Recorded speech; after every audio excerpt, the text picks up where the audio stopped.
Məni yalan dünyada tək qoyub gedən, heç olmasa yadında saxla adımı.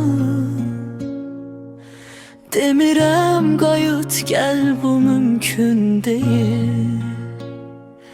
Tək arzum səni, məni yaxşı xatırla.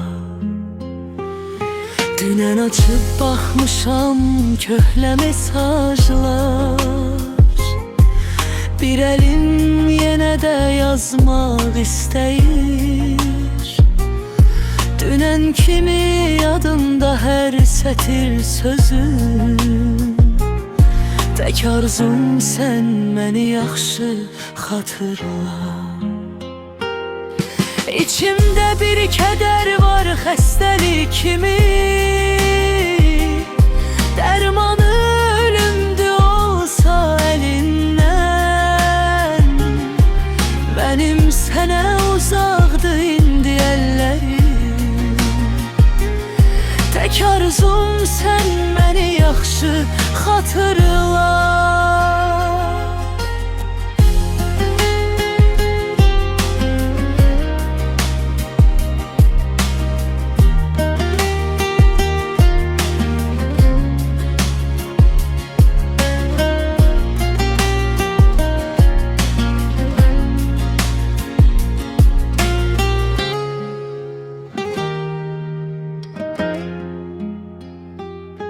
Danışsam dərdimi bezər kimsələr, çünki məni anlayan təkcə sən idin.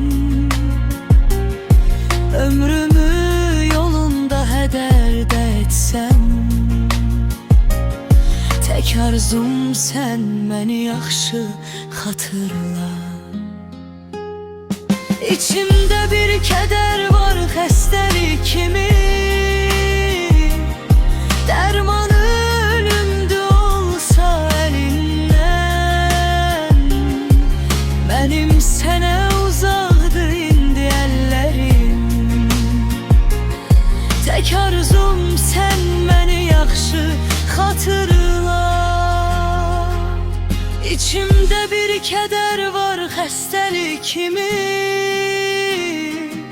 dərmanı ölümdü olsa əlindən. Mənim sənə uzaq